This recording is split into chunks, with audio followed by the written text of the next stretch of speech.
Өз заманның заңғар ұлы. Дінмұхамед Ахметұлы Қонаев. Мен оған әрдайым, тіпті қара қатынасымыз аса қиындап кеткен тұстарда да шынайы ізетпен қарадым. Менің экономикада, кадр таңдауда, саясатты бетті оңға қаратуға тырысқан максимализмім түсінік таппады. Мен ол кезде кейбір облыстық партия комитеттерінің бірінші хатшылар мен министрліктер басшыларының жасап отырған жүгенсіздіктерін тыямын деп қатаң сынға алғанда, Дінмұхамед Қонаевты жақтайтындығымды білдіріп жүрмін деп есептейтінмін. Бірінші басшы менің істерімнің дұрыстығына көзі жетіп, әлгіндей оңбағандарды қуып шығып, біз Қазақстан өмірін реформалауды шыңдап өрге бастырамыз деп ойлағанмын. Кеңес одағы коммунистік партия орталық комитеті сәуір пленумының шешімі де сондай болатын. Оның үстіне Андроповтың артында қалған жігерлі қыжыл да соған үндейтін. Бірақ мен Дінмұхамед Ахметұлы Қонаев 30 жылдай Қазақстанның ең ірі орындарын басқарған, өз заманның шын мәніндегі ірі саясаткері болғанымен, 70-тен асып кеткен жасында психологиялық жағынан да, биологиялық жағынан да жаңа жағдайға икемделе алмау мүмкін екенін ескермеппін. Оның үстіне орталық басшылыққа жуырда ғана Черненко келгенді. Меніңше Қонаевтың ол кездегі ұстанған бағыты тек қана ескіше ойлаудың салдарынан орнықтылықты қалайда сақтап қалуға тырысқандықтан ғана емес, өз өмірінде көп нәрсені бастан кешіп, әбден шаршағандықтан да туындап жатқан сияқты. Қонаев ол жүйеде жұмыс жасай жүре, аса қиын да күрделі талай жәйттерді бастан өткергенді. Оның өзінің айтқанынан естуші едік. Шаршадым, барлығы жалықтырды, 75-ке дейін істеймінде кетемін. Ол кезде әкімгершілік, басқарушылық қабілетті, оған тән өнер мен тәсілдерді игермеген адамның мемлекеттік билік жүйесінің жоғары орындарында болуы атымен мүмкін еместігін кез келген ел басқарып көрген кісі жақсы біледі. Бұл қасиеттер ел басқару үшін қазір де ауадай қажет екен өмір өзі көрсетіп отыр. Жасы жеткен адам, жұмсартып айтқанда, өз қызметін атқаруға қауқары қалмаса да, оңдаған жылдар бойы орнынан түспеді. Бұл белгілі мөлшерде адам басына бермесін дейтін ауыр қасірет. Бұл арада бір қызық жайт есіме түседі. Черненко бас хатшы бола салысымен, саяси бюроның жасы 70-тен асқан мүшелері аптасына 5 күн таңертеңгі 10-нан кешкі 5-ке дейін ғана істесек деген шешім қабылдады. Біз жұмыс істемесек те болады. Партия бәрінде тындыра алады. Дегенді талай естігенім бар. Жағдай міне осылай болған. Біздің ыңғайсыздау арақатынасымызға осындай психологиялық сәйкессіздік пен шамасы жас айырмамыздағы алшақтықта аз себепші болмаған шығар. Менің сарай жайындағы өз пайымдарымды ортаға сала отырып, Габриердің әлгі бір сөзін еске алуым да тегін емес. Екі арадағы қатынастың шиеленісуіне Қонаевқа барғыштай беретін, көптен онымен біте қайнасып кеткен кейбір обкомдардың бірінші хатшыларда түрткі болмай қалған жоқ. Одан бері көп уақыт өтті. Ол кездегі мен жайындағы сыпсыңдар мен жоспарларым мен ниеттерім жайындағы адам сенбестей алып қашпақ қисындар қазір еске алуға тұрғысыз болып қалды. Қонаевты маған айдап салған адамдарға зәредей де жамандық ойлаудан аулақпын. Қайта кейін көбінен көмегімді аяған емеспін. Кейін елбасы болған соң екеуміз талай кездестік. Әйелі қайтыс болғанда үйіне кіріп шықтым. Шаруасы шығып қап келем десе, есігімді ашық ұстадым. Кейбір бұрынғыларда емес. Қонаев саясаттан толығымен аулақтап, инабатын жоғалтпай, өзін ақылды ұстады. Республикада қолға алынып жатқан күрделі істерді қолдады. Жекелеген басшылар жайындағы пікірлерін ортаға салды. 1980 жылдың басындағы бір оқиға ойыма келеді. Біз бірде оның ұшағымен күнгейінен теріскейіне бардық. Кенет мені қасына шақырып алып, біздің республикамыз қандай үлкен, шіркін, өз алдымызға дербес мемлекет болсақ қой, деп сыбырлап саусағымен аузын басты. Мұндай нәрселерді ол ылғи әуелі ұшақта да сыбырлап айтатын. Ойлаймын, ол саяси бюро мүшелерінің де қыл үстінде жүргенін білген. Дүниеден қайтатын жылы үйіне телефон соғып, менімен бірге Ордабасындағы мерекеге барайық деп шақырдым. Мен сияқты шалды қайнап тұрған ыстыққа сүйрелеп қайтесің? Жолда өліп қалып жүрермін, деді.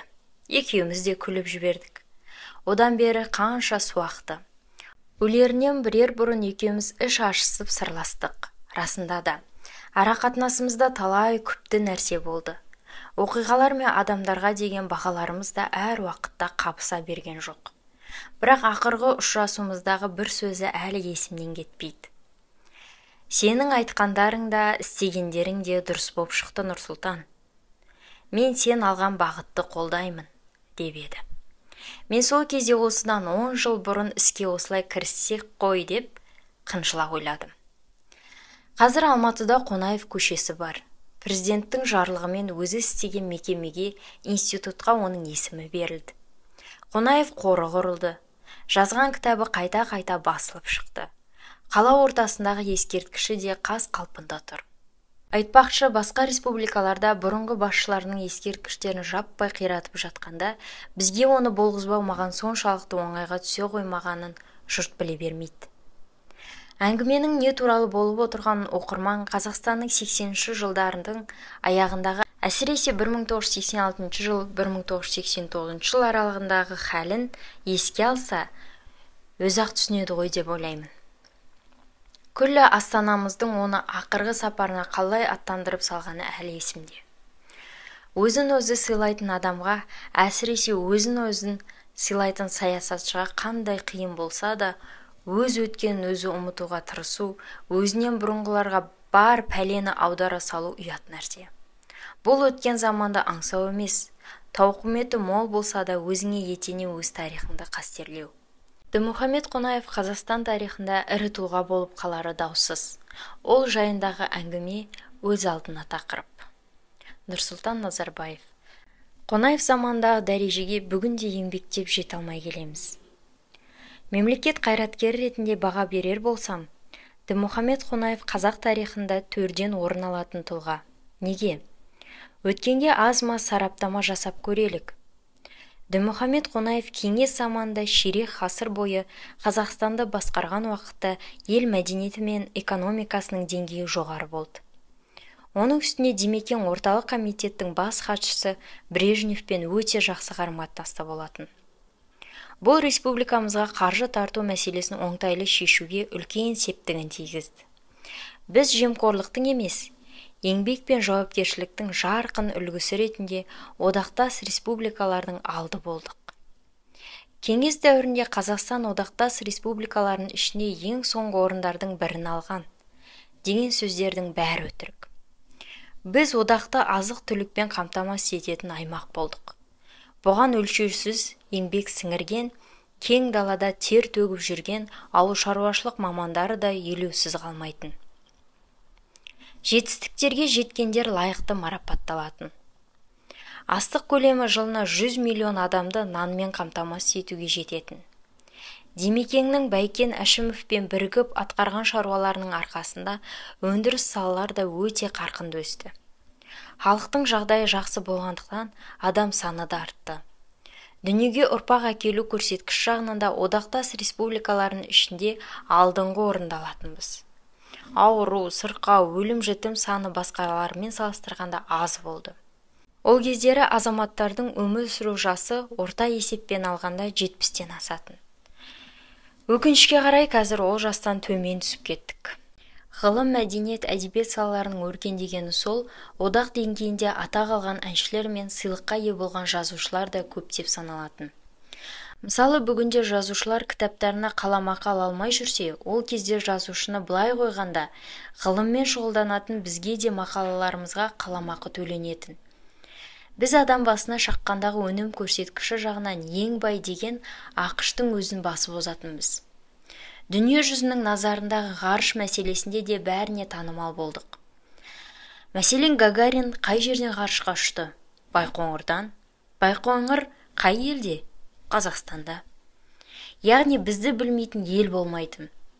Қонаев еткен ұшан теңіз еңбек арқылы бүгінде талай қазақтар жан сақтап жүр. Қонаевтың тұсындағы дәрежеге бүгінде еңбектеп жете алмай келеміз. Кеңшардан 200 шақырым қашықтықта отырған малшылар қыстауына электр желісін тартуға Қонаевтың басшылығымен өзімде араласқанмын.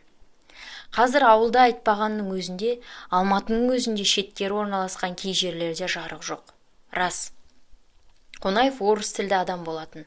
Іс қағаздарының бәрі орыс тілінде жүргізілетін. Бұл қазақ тілінің кемсітілуіне жол берді. Мәдениетіміз өркендегенмен, атақтарды көбіне орыс тілділер алды. Ғылым қарыштап дамығанымен, ол іс жүзінде орыс тілінің ғылымы болды. Соның салдарынан қазақша экономика ғылымы әлі күнге дейін жоқ. Әрі бұған жол бермеу үшін Қонаев қарсы күреспеді. Дегенмен, бұл жайт Қонаевтың еңбегін көмескілей алмайды. Оның тұсындағы халықтың жағдайын қазіргі көзбен еш салыстыруға болмайды. Қонаев та періште емес. Шиеленісіп тұрған жағдайларда айналасындағы адамдардың сөзін тыңдап, кінәліге бас салатын мінезі болатын. 1982-1983 жылдары қаңтардың басында Қазақстан Компартиясы Одақтар комитеттің саяси сабақтар жөніндегі жетекшісі Назарбаевтың өтінішімен азық-түлік бағдарламасы жөнінде баяндама жасадым. Ол кезде ауыл шаруашылығы министрінің бірінші орынбасары болатынмын. Шыны керек, сөзімді халық қызыға тыңдады. Ертеңінде қызмет бабымен банкте отырғанымда Қонаевтың іздеп, телефон шалып жатқаны жайлы хабар алдым. Телефон тұтқасын көтергенім сол еді, Демекең. Кеше лекцияңда құпия мәліметтер жайып салғаның не? Деп айқайлап қоя берді. Менің айтқандарым «Статический сборник государств мира» деген кітаптағы мәліметтер. Құпия ештеңе айтқаным жоқпын, деп едім. Сөзімді тыңдамастан тұтқаны қоя салды. Кейін мен жайлы жағымсыз әңгіме айтып барған адамның кім екенін білдім. Бүгінде ол халық жақсы танитын билік басында жүрген жан. Менің айтпағым сол оқиғаға Қонаевтың менің ізіме түсуіне ілік болған жоқ. Керісінше, бірнеше айдан кейін бұрынғы қызметімнен дәрежесі әлде қайда жоғары министр қызметіне тағайындалдым. Демекең біреудің сөзіне еріп, істің байыбына бармастан ұрысқанымен, қолымнан іс келетінін біліп, әділеттілік танытты. Сол қасиетінің арқасында кадрларды дұрыс іріктей білді. Кадрлардың арқасында елдің жағдайын көтерді. Тағы бір есімде ерекше сақталғаны, Демекең аудан, облыс басшыларының кемшіліктерін халық алдында беттеріне басатын. Халықта түйткілді мәселелер орын алған жағдайларда олардың оңтайлы шешілетініне Қонаевқа сенетін. Қысқасы, тазалықты ұстаным еткен биліктің халыққа қызмет етуіне Қонаевтың өзі басшылық жасай білді. Серік болсын, Әбділдин, ғалым, саясаткер. Каналға тіркеліп, пікірлеріңізді жазып, лайк басып кетіңіздер. Рахмет.